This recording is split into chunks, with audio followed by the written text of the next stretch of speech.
특성에 대해서 말씀드리겠고, 두 번째로는 양안시 이상의 검사와 진단법, 그 다음에 세 번째로는 ACAB, 그 다음에 네 번째로는 양안시 이상별 처방 및 관리에 대해서 말씀드리겠습니다.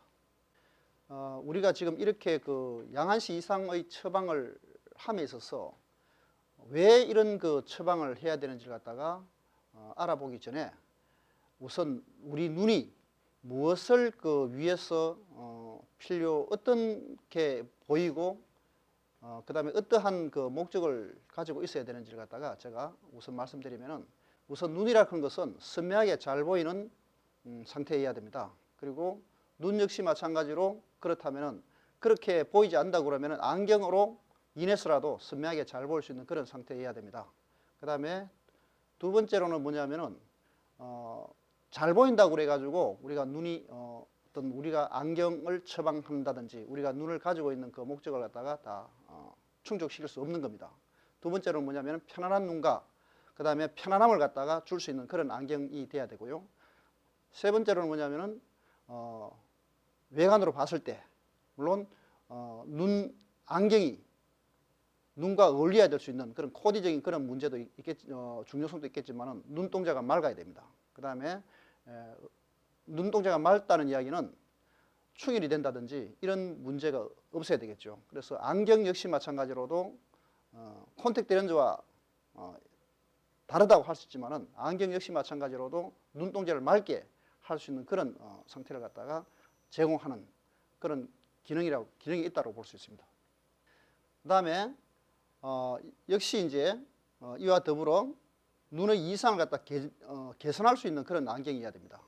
다시 말씀드리면은 사시가 있다든지 약시가 있다든지 이런 어떤 기능적인 문제가 있다라고 했을 때 눈이 이걸 개선할 수 있는 가장 큰 역할을 할 수 있다, 이렇게 말씀드릴 수 있습니다. 그래서 눈 이상을 개선할 수 있는 이런 안경이 꼭 필요하다, 이렇게 말씀드릴 수 있습니다.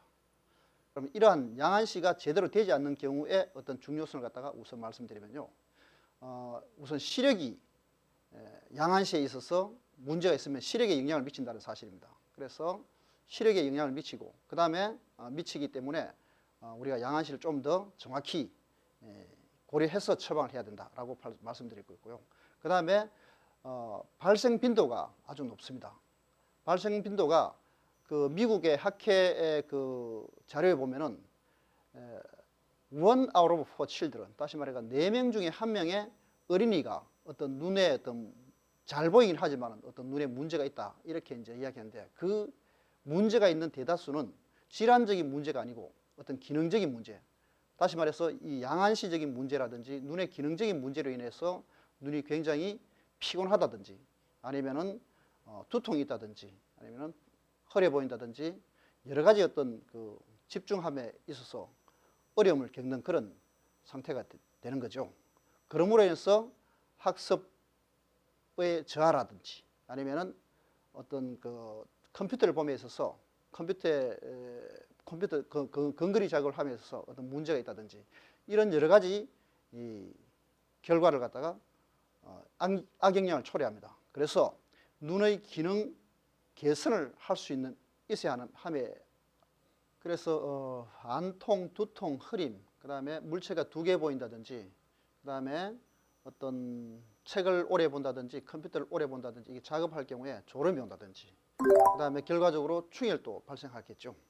이러한 그 문제들로 인해 가지고 책을 오래 볼 수 없는 그런 학습 저하, 그 다음에 어떤 근거리 작업을 오래 할 경우에 어떤 작업의 효율도 저하할 수 있는 그런 문제가 초래하게 되겠죠. 그러면서 이 그 눈의 기능을 갖다가 개선할 수 있는 그런 상태의 양안시 할 수 있는 그런 상태로 만들려고 그러면 양안시 이상의 검사 내지는 처방이 굉장히 중요하다, 이렇게 볼 수 있습니다. 그래서 이러한 그 문제들을 갖다가 개선함에 있어서는 다른 약이라든지 어떤 수술이라든지 이런 문제보다는 근본적으로 안경으로 인한 그런 개선 방법이 1차적이면서 가장 중요한 그런 역할을 할 수 있다라고 판단이 됩니다. 그래서 그 양안시 이상이 아까 앞에 조금 전에 말씀드렸다시피 양안시 이상의 교정이 교정 시력에 영향을 미친다라고 말씀드렸는데, 우선 이 그 슬라이드를 보시게 되면은 지금 그 오른쪽하고 왼쪽 눈이 한 물체를 통해서 한 물체에 정확히 포커스를 지금 맞추고 있다고 하지만은, 실제 우리는 포커스를 맞춘다고 그래가지고 하나를 보인다고 그래가지고 정확히 포커스 맞추고 있는지는 정확히 알 수가 없습니다. 그래서 이 그림에서 적색 선은 시선이 되고, 실제 우리가 완벽하게 볼 수 있는 시선은 푸른색 그 선이 되겠죠. 그렇다면 이 경우에는 약간의 시선에 오차가 일어나는데, 다시 말씀드리면은 시선이 약간 안쪽으로 돌아가 있는 상태가 되겠죠. 그래서 이런 경우에 파란 선에 해당되는 시선이 중심화에 정확히 맺히는 정확한 시선이라면은, 빨간 선은 약간 어긋나는 그런 상태입니다. 그래서 중심화의 중간 부분을 약간 어긋나. 그래서 이 그림을 갖다가 좀 더 구체적으로 보시게 되면은, 우리가 중심화 부분에 이러한 여러 가지 부분별로 시세포가 밀도가 지금 아주 다르게 되어 있습니다. 그래서 중심화에 해당되는 부분은 가장 위쪽, 가장 오른쪽에 해당되는 시세포의 분포로 나타난 그런 그림이 되겠고, 중간은 약간 중심화 중간에서 약간 벗어난 지점, 그 다음에 가장 왼쪽 편의 시세포는 약간 조금 더 벗어난 지점이 되겠는데, 이런 경우에 시선이 조금이라도 벗어나면은 시력에 아주 절대적인 영향을 미친다, 이렇게 말씀드릴 수 있습니다. 그러므로 해서 우리가 시선이 정확히 맞을수록 교정 시력이 더 향상됨을 알 수 있는데, 약간 시선이 벗어나면 절대적으로 우리가 흐리게 보일 수밖에 없는 그런 상황이 되겠습니다. 그래서 역시 마찬가지로 지금 망막의 중심화 부분의 그 단면을 볼 수 있는데, 중심화 부분에는 아주 시세포가 밀집되어 있습니다. 그래서 우리가 카메라를 말하면은 우리가 화소라고 이야기하죠. 그 화소가 아주 밀도가 높아서 선명하게 상을 갖다가 찍어낼 수 있는데, 주변문으로 가면 갈수록 약간 선명도가 떨어지는 그런 상태입니다. 그래서 시선이 조금이라도 어긋나면은 교정 시력이 저하는 그런 결과를 초래할 수 있습니다. 그래서 이걸 다시 종합해 보면은, 양안 오른쪽하고 왼쪽하고 동시에는 볼 수 있지만은, 동시에 보는 상태에서 시선이 약간 벗어나면은, 중앙부에서 벗어나면은 교정 시력이 저하입니다. 그래서 이러한 현상들이 장기적으로 오래 발생하면은, 특히 어릴 때부터 장기간 이러한 현상이 지속되면은 우리는 약시가 발생한다라고 이제 이야기하는데, 그 예 중에서 우리가 외사시는 눈이 바깥쪽을 돌아가는 경우에는 우리가 폭주가 충분히 가능하기 때문에, 눈이 안쪽을 돌리는 폭주죠. 눈이 안쪽을 돌리는 폭주가 충분히 가능하지만은, 내사시인 경우라든지 눈이 안쪽을 돌아 내편이가 있는 경우에는 바깥쪽으로 돌리내는 융상의 여력이 굉장히 약해지기 때문에 우리가 약시가 좀 더 잘 발생할 수 있고, 그 다음에 약시의 강도도 높아지는 그런 결과를 초래합니다. 예, 앞에서 양안시의 이상의 빈도가 굉장히 제가 높다라고 말씀드렸는데, 한 조사 결과, 연구 결과를 보면은 다음과 같이 나타났습니다. 이 조사는 2004년도에 발표된 논문에서 제가 인용을 했고요. 전체 양안시 대상자, 다시 말해 전체 참여자를 갖다가 조사한 양안시 빈도를 보면, 양안시 이상의 빈도를 보면은 양안시하고 조절 이상의 빈도가 전체 그 대상자의 22.3%라고 나와 있습니다. 다시 말씀드리면은 약 한 5명 중에 1명 정도 되겠죠. 그 다음에 이 중에서 조절 부족이 3%, 그 다음에 조절이 너무 과다한 그런 조절이 과다한 경우가 6.4%, 그 다음에 조절 폭주 과다가 4.5%, 폭주 부족이 0.8%, 다른 기타 이상, 이에 이제 조절 과다, 조절과 폭주가 동시에 일어나는 경우, 이런 경우가 지금 7.2%인데, 이 연구 결과는 외국에서 나온 자료입니다.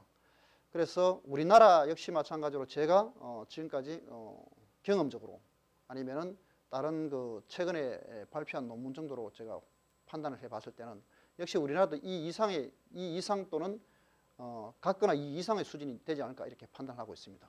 그래서 제가 지금 이게 조사한 내용을 갖다가 그래프로 지금 나타냈습니다. 그래서 전체 그 안경 착용 인구 중에서 제가 이게 말씀드리면요, 정의가 약 한 40% 정도 가까이 되고요, 나머지 한 60% 정도가 양한시 이상이 나타났습니다. 그래서 양한시 이상 60% 중에서 전체가 폭주 부족이 가장 많았었고, 그 다음에 기본 내사위, 좀 구체적으로 기본 내사위, 기본 외사위, 그 다음에 계산 과다, 폭주 과다, 뭐 이런 순으로 지금 나타난 것 같다고 볼 수 있습니다. 그래서 양한시 이상은 단순하게 잘 보이고 안 보이는 그런 안경의 어떤 기능과 더불어 굉장히 많은 빈도라고 여러분들이 지금 확인하실 수 있습니다. 그래서 양한시 이상에 있어서 자각 증상별로 제가 보면은, 이거 자각 증상 같은 경우에는 다시 말씀드리면은 단순하게 우리가 잘 보인다 하더라도, 사물이 안경을 끼고 교정실에 문제가 없고 잘 보인다 하더라도 어떤 이제 일상생활에 있어서 어떤 문제가 있는지를 갖다가 여기 나타냈습니다. 다시 말해가지고 시험에 방해를 준다든지, 어떤 숙제에 방해를 한다든지, 그 다음에 필기에 방해가 된다든지, 아니면은 컴퓨터 작업에 방해든지, 여러 가지 어떤 문제들이 나타나는데, 그래서 이 같은 경우에는 전혀 없는 경우의 그래프가 지금 녹색 그래프가 되어 있고, 그 다음에 분홍색 그래프가 1년에 한두 번 정도, 그 다음에 흰색 그래프가 몇 주에 한 번, 그 다음에 붉은색 같은 경우에는 항상 그렇다 이렇게 지금 나타났기 때문에, 이 붉은색 정도의 그래프만 우리가 고려를 하시더라도 상당한 어떤 사람들이 양한시 이상으로 인해서 자각적 증상을 가지고, 그 다음에 어떤 생활에 문제가 있음을 갖다가 우리는 알 수 있는 그런 상태라고 볼 수 있습니다. 그 다음에 양한시 이상에 있어서 문제의 하나의 증상으로서 독수 후에 불편함이 나타나는 시간, 다시 말해서 독서를 시작한 상태에서 어떤 불편함이 나타나기 시작하느냐, 그 시간을 갖다가 우리가 측정해 보면은 전혀 없다라고, 빈도가 약 한 10에서 한 12%, 그 다음에 1시간 후에 나타난다라는 빈도가 8% 정도 되고요. 그 다음에 1시간 30분 22% 정도 되고, 그 다음에 한 15분 후에 나타난다라고 하는 사람들도 이제 한 3, 4% 정도 되는 걸로 나타났습니다. 그래서 이렇게 본다면은 우리가 한 3, 4% 같은 경우에는 금방 책을 읽자마자 바로 불편함을 느낀다는 그런 결과가 되겠죠. 그래서 이 양한시의 이상은 굉장히 우리의 그 학습에 있어서도 영향을 미친다, 이런 결과를 갖다가 학습에 영향을 미친다라는 그런 결론에 도달하게 되겠죠. 그 다음에 제가 지금 2008년도 제가 미국의 학회, 아보 학회라는 데 발표한 내용인데요. 그 다음에 일반적으로 지금 일반적인 문제뿐 아니라 라식 후에 있어서도 상당한 어떤 그 문제가, 자각적 증상을 나타나는데, 그 대표적인 라식 후의 자각 증상의 원인이 양한시 이상이라는 것 다 지금 알 수 있었습니다. 다시 말씀드리면은, 이걸 좀 더 구체적으로 말씀드리면은 약 한 30명 정도의 라식 이후에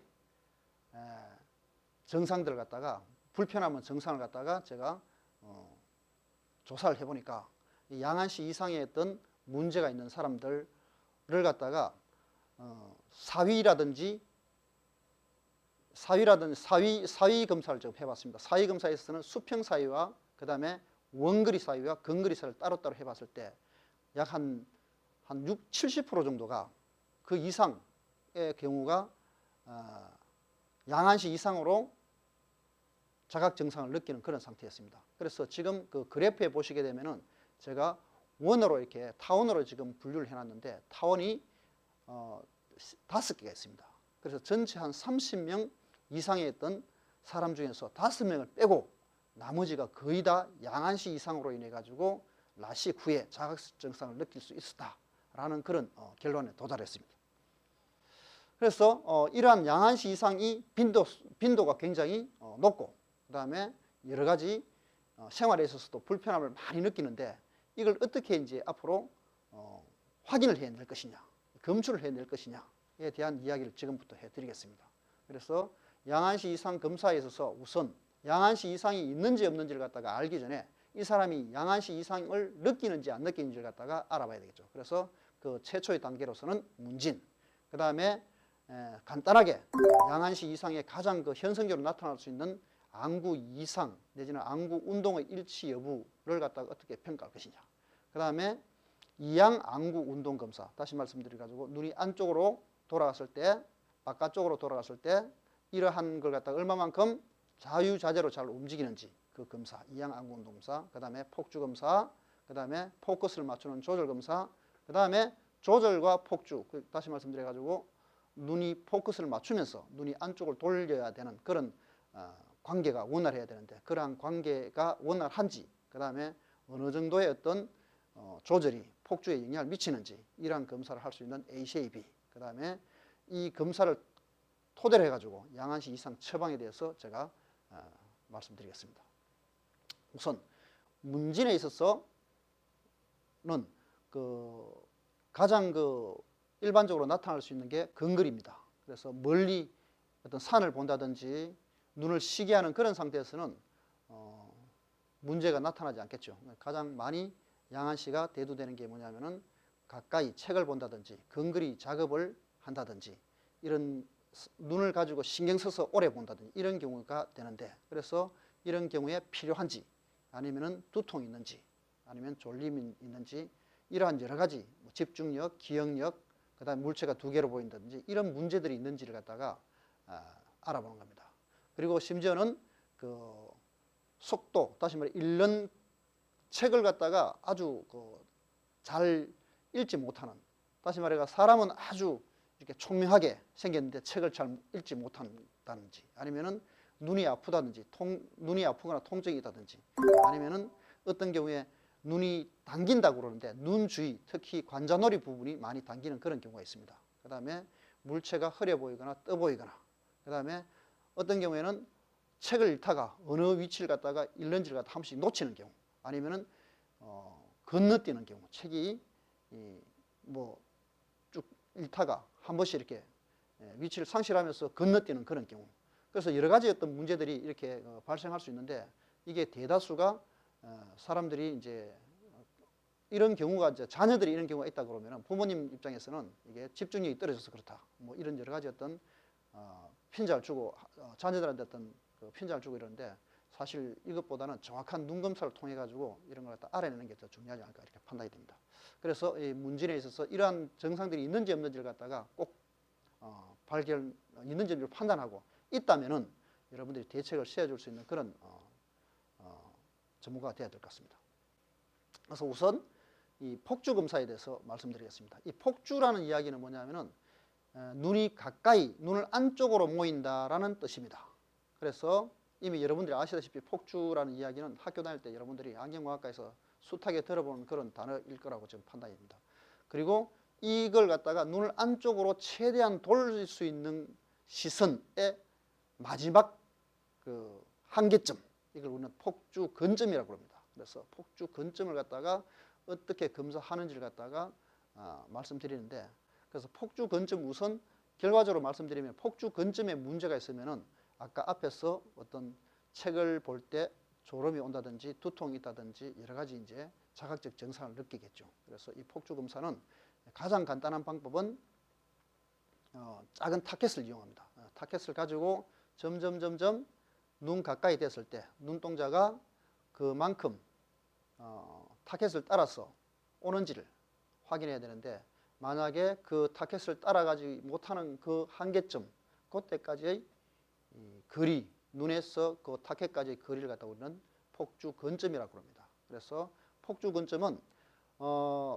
이제 여러 가지 방법이 있는데 가장 일반적으로 쓰는 방법은 지금 그림 아래쪽 그림에서 나타난 바와 같이 작은 펜 끝으로 가지고 눈동자 가까이 서서히 이동시키고 이때 눈동자가 따라볼 수 없는 때까지의 거리를 갖다가 우리 자로 측정하면 될 것 같고요. 그 다음에 위의 그림은 뭐냐면은 그 아래쪽 그림이 가까이 따라 본다 하더라도 그 어떤 경우에서는 따라 보지 못한 경우에 따라 보는 그 한계점까지 왔을 때 대부분의 사람들은 두 개 보인다고 합니다. 그런데 그 어떤 경우에는 눈동자가 한쪽이 따라보지 못하고 바깥쪽으로 튕겨 나가는 그런 경우가 있는데도 불구하고 끝까지 하나로 보인다라고 이야기합니다. 이런 경우에는 한쪽이 순간적으로 억제를 일으킵니다. 그래서 그런 사람들 같은 경우는 반복 계속적으로 습관화된 거죠. 그걸 없애기 위해서 위에 오른쪽하고 왼쪽하고 필터를 갖다가 끼우고 그 다음에 펜라이트를 점점 가까이 대어 봤을 때 펜라이트가 하나로 보이지 않고 펜라이트의 불빛이 하나로 보이지 않고 두 개로 보인다 라고 했을 때 그때의 전까지가 우리는 폭주 근점이라고 합니다.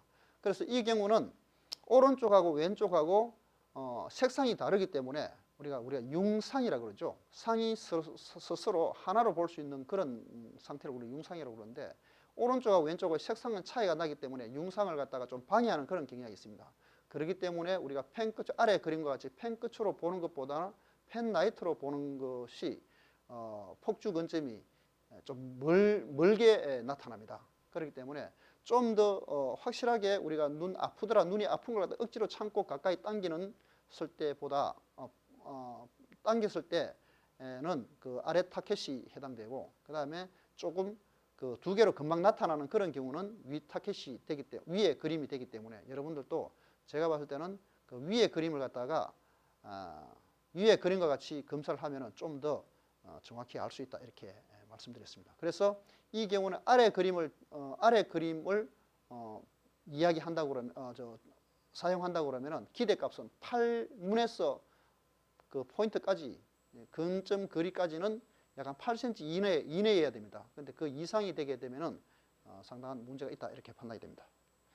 그 다음에 안구 일치성 검사입니다. 다시 말씀드리면은 오른쪽하고 왼쪽 눈이 정확히 어떤 사물에서 시선이 일치되는지 안 되는지를 검사하는 겁니다. 그래서 대표적인 검사 방법이 우리가 차폐 검사입니다.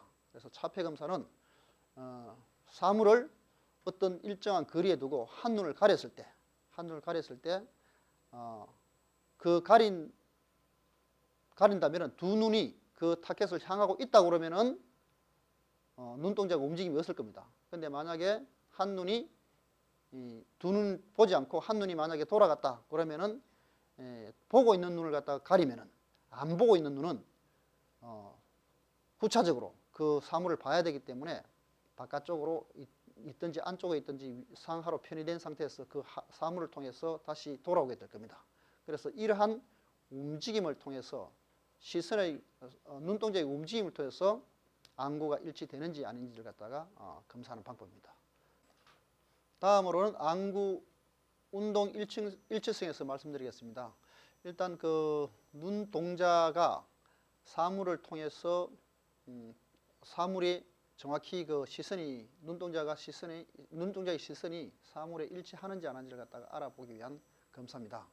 그래서 오른쪽하고 왼쪽하고 사물을 보고 있을 때 어떤 눈을 가리더라도 눈동자는 계속 보고 있기 때문에 움직임이 없을 겁니다. 만약에 한쪽 눈이 그 사물을 보지 않고 한쪽 눈만 본다고 그러면은 그 보는 쪽 눈을 가리면은 보고 있지 않는 눈이 차선책으로 그 사물을 보려고 그 사물 쪽으로 눈동자를 돌릴 겁니다. 이렇게 검사하는 방법이 차폐 검사입니다. 그래서 차폐 검사는 여러분들이 좀 더 다른 책이라든지 그런 데서 아마 이미 여러분들이 알고 계실 테고 여러분 이해가 아직 부족하다 그러면 다른 책이라든지 그런 걸 찾아서 개별적으로 공부를 하시기 바랍니다. 그 다음에 우리가 일반 안경원에서 가장 많이 쓸 수 있는 방법 중에서 하나가 이 원거리 사위 중에서 이 쇼버 검사라고 있습니다. 쇼버 검사는 지금 그림에서 나타난 것 같이 크로스가 있고 그 다음에 링이 두 개인데 이런 크로스와 링을 본따서 이름이 크로스 링 검사 내지는 링 크로스 검사라고 이야기합니다. 그래서 오른쪽 그 타겟에 보시는 바와 같이 빨간색 크로스가 있고 그 그 다음에 바깥쪽에서는 원이 2개 있는데 오른쪽에는 빨간 필터를 오른쪽 눈에는 빨간 필터를 부과하고 왼쪽 눈에는 초록색 필터를 부과하면은 오른쪽 눈은 크로스만 볼 테고 왼쪽 눈은 링 2개가 보일 것 같습니다. 그래서 오른쪽하고 왼쪽하고 시선을 이렇게 따로따로 보게 분리했을 때 눈동자가 편하게 돌아가겠죠.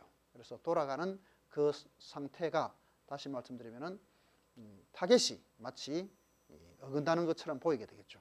그래서 이렇게 어긋나는 것처럼 보이게 되는데, 그래서 오른쪽 눈을 기준으로 한다면은, 다시 말씀드리면은 십자가를 기준으로 한다 그러면은 왼쪽 눈이 왼쪽 타겟이 왼쪽으로 가게 됩니다. 맨 왼쪽 그림에서 제가 설명을 드리고 있습니다. 그렇기 때문에 왼쪽 링이 왼쪽으로 가게 되면은 왼쪽 눈에 해당되는 것이 오른쪽 반대 방향으로, 시선은 반대 방향으로 돌아가기 때문에 왼쪽이 안쪽으로 돌아가는 그런 형상이 되겠죠. 그래서 우리는 내사위가 되고요. 그 다음에 가운데 그림은 그 반대로 왼쪽 눈이, 오른쪽을 기준으로 한다면 왼쪽 눈이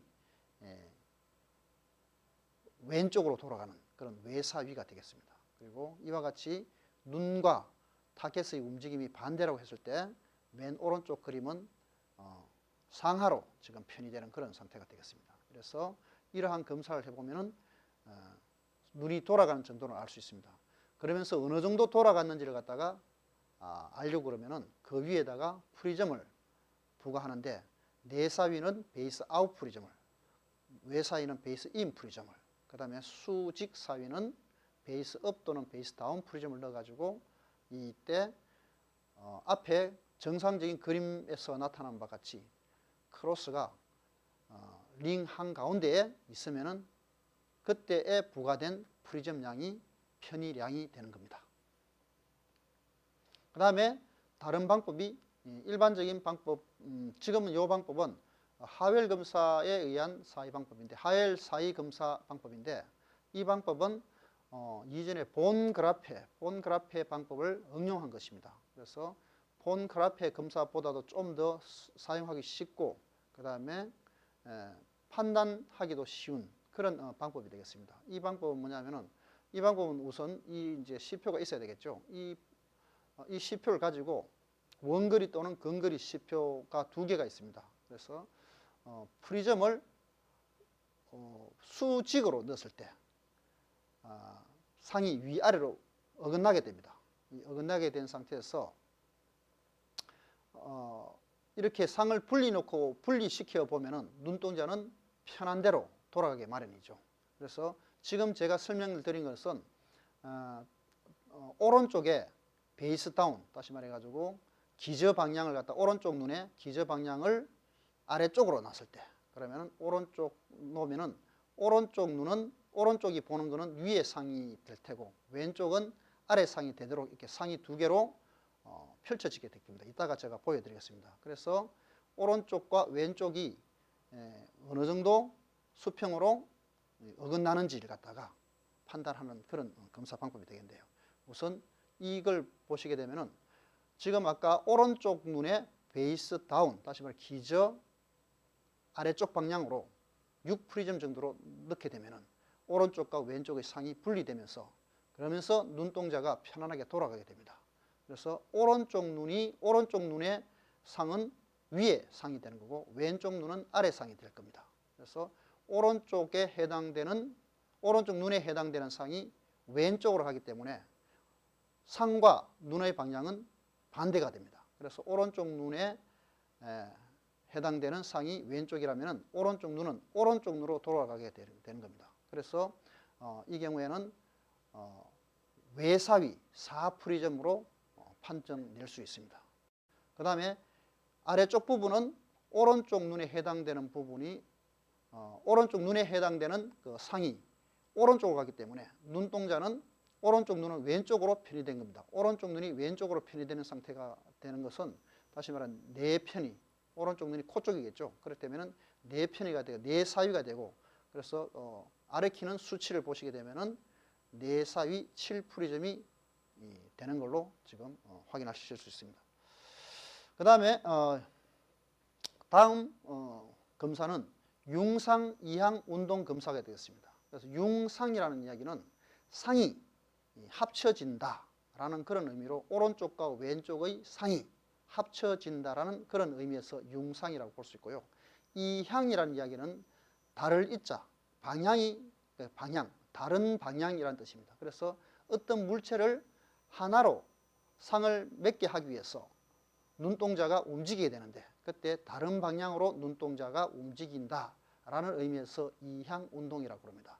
그래서 그 이향 운동량이 클수록 그 다음에 그 눈동자를 갖다가 어떤 편의가 된다 하더라도 사이가 있다 하더라도 눈동자가 그만큼 많이 돌릴 수 있는 거라면은 사이를 극복할 수 있는 상태가 되겠죠. 그래서 사이량도 중요하겠지만은 양한시 이상이 있어서 이걸 사이를 얼마만큼 사이량을 극복하느냐에 대해서 또 굉장히 중요한 요소라고 할 수 있습니다. 그래서 그런 의미에서 융상 이항 운동은 사이 검사와 더불어 굉장히 중요한 그런 검사가 되겠습니다. 그래서 그리고 이 융상 이항 운동량이 굉장히 작은 경우가 있는데 그래서 크게 하려면은 눈 훈련을 통해서 이러한 융상 이항 운동량을 증가시키고 이 증가시킴으로 해서 사이가 큰 사람 같은 경우에 이걸 사이량을 극복할 수 있는 그런 상태가 되겠죠. 그래서 융상 이항 운동은 굉장히 중요하다고 판단이 됩니다. 그래서 융상 이항 운동은 여기서 이 시간에서 간단히 설명드리면 물론 여러분들이 제가 융상 이항 운동에 있어서 프리즘을 가지고 프리즘의 어떤 그 성질이라든지 프리즘의 역할이라든지 이런 설명을 드려야 합니다만은 여러분들 학교에서 이미 프리즘이라든지 이러한 그 성향을 갖다가 여러분들 배우셨기 때문에 여기에서 지금 잠시 설명을 드리면은 프리즘을 갖다가 한 눈에 대면은 사물은 어긋나게 됩니다. 상은 어긋나게 됩니다. 그렇지만은 이걸 오른쪽하고 왼쪽하고 동시에 사물을 보려고 그러면은 눈동자는 그 프리즘의 양만큼 돌려야 되겠죠. 그래서 계속 프리즘을 증가시키면은 계속 하나로 보이다가 언젠가는 그 하나로 안 보이게 되겠죠. 그때의 프리즘 양, 부가량이 우리가 눈동자를 그만큼 낼 수 있다라는 그러한 의미가 되겠죠. 그래서 그 양을 우리는 알아봄으로 해서 융상 이항 운동량을 측정할 수 있습니다. 그래서 베이스 인 같은 경우에는 눈동자는 우리는 하나로 보기 위해서 베이스 인을 눈에 부과하면 눈동자는 베이스 인 양만큼 바깥쪽으로 돌려줘야지만이 사물이 하나로 보이고 베이스 아웃을 넣으면 눈동자는 그만큼 안쪽으로 프리즘 양만큼 돌려줘야지만이 사물이 하나로 보이겠죠. 그래서 그걸 계속 부과시켜 나갔을 때 처음에는 흐려 보이고 그 다음에 두 개로 보이고 그 다음에 두 개로 보이다가 다시 프리즘 양을 서서히 감소시키면 원래대로 감소시키면 하나로 보이게 됩니다. 그래서 흐려 보이는 거, 그 다음에 두 개로 보이는 거, 그 다음에 하나로 보이는 거 이걸 각각 흐린 점, 그 다음에 분리점, 회복점이라고 이야기합니다. 그래서 흐린 점은 왜 나타나냐면은 눈을 안쪽으로 서서히 돌아갔을 때 돌리는 것뿐 아니라 눈 안에 있는 수정체는 눈동자를 돌린 것과 더불어 조절이 발생하게 됩니다. 이걸 갖다 우리는 폭주성 조절이라고 그러는데 그 조절의 오차로 인해서 사물이 흐리게 보이겠죠.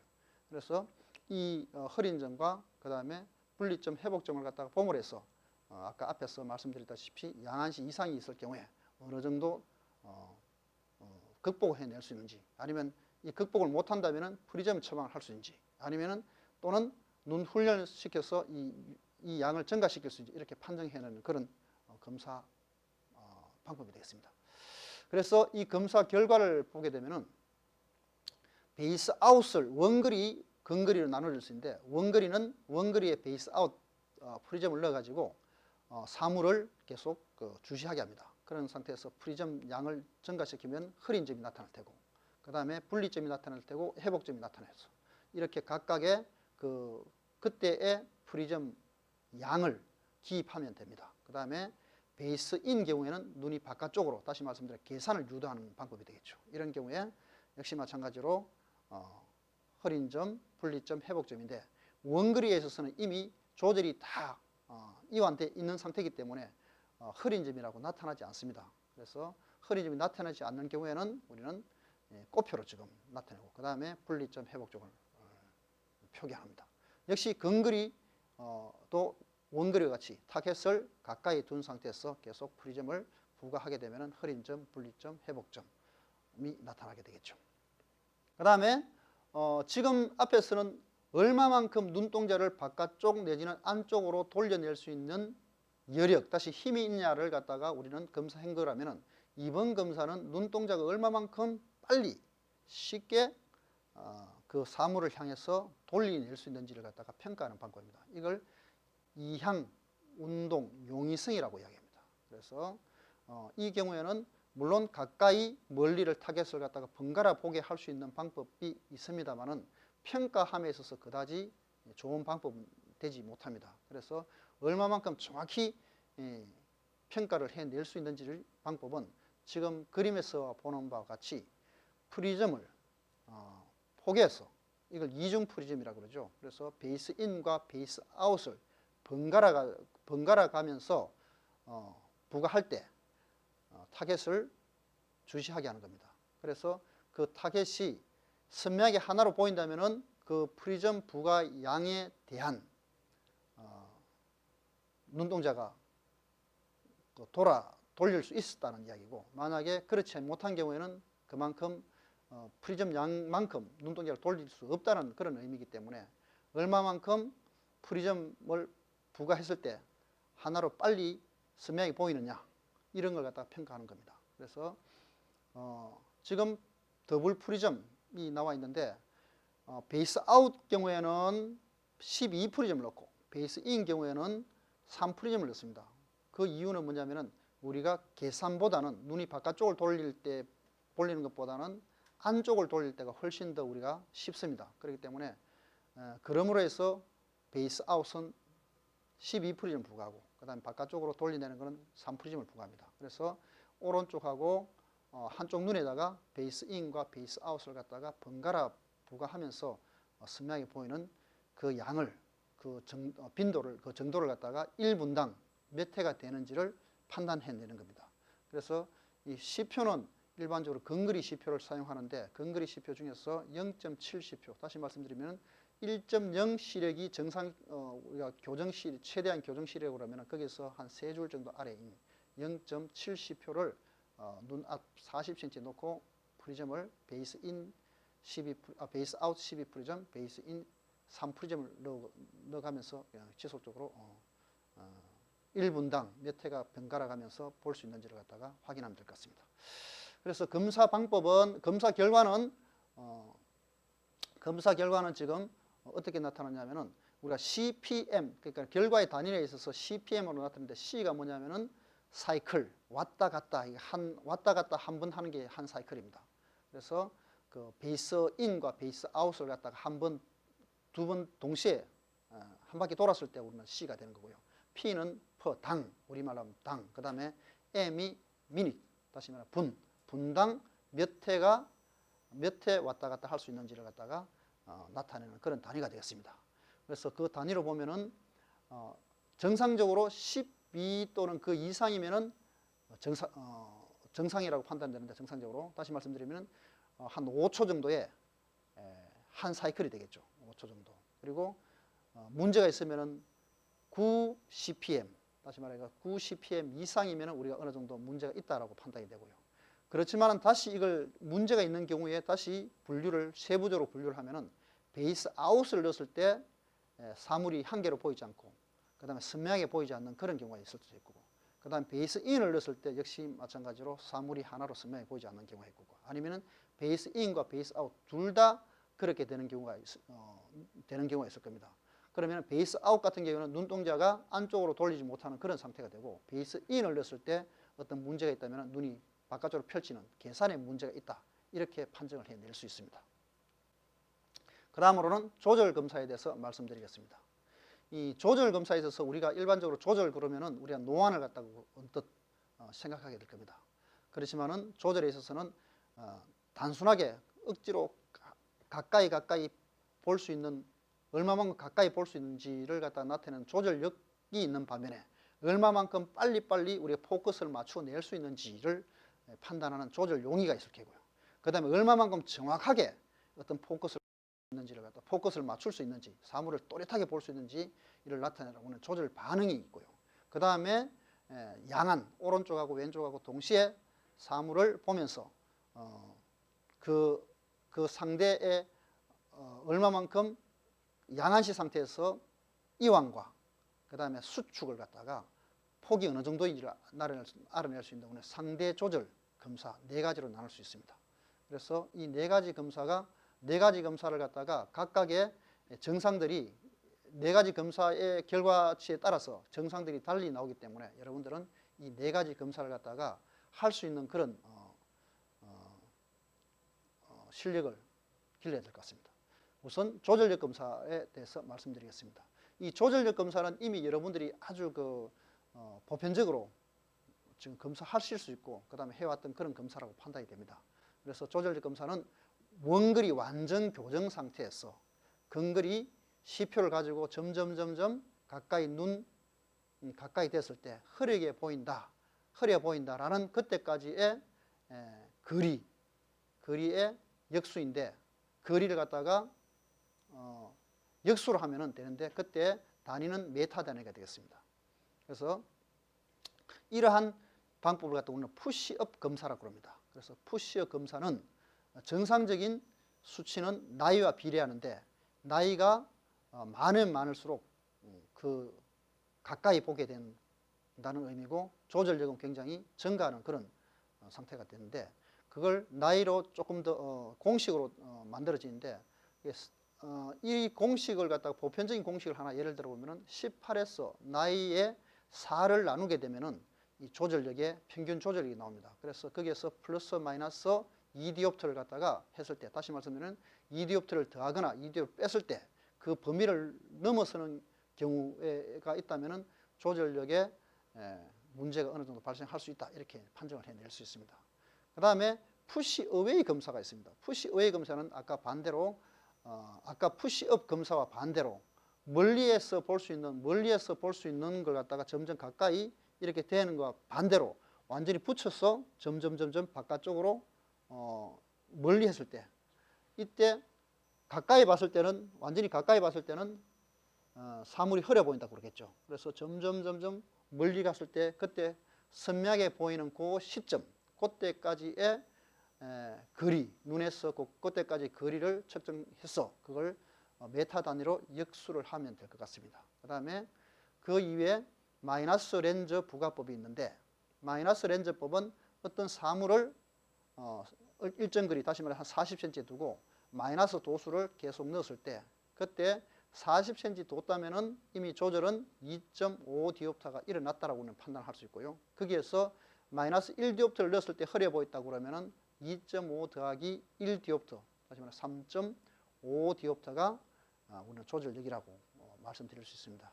그리고 푸시 어웨이 이 방법은 푸시업 방법보다 한 2디옵터 정도 적게 나오는데 그 이유인즉슨 푸시업은 점점 가까이 사물을 접근시키기 때문에 우리는 근접성 조절이 일어납니다. 그래서 이 경우는 사물을 일정한 거리에 두고 렌즈만 부과했기 때문에 근접성 조절이 발생 안 하는 걸로 지금 알 수 있죠. 그래서 한 2디옵터 정도 낮게 나온다 이렇게 이제 볼 수 있습니다.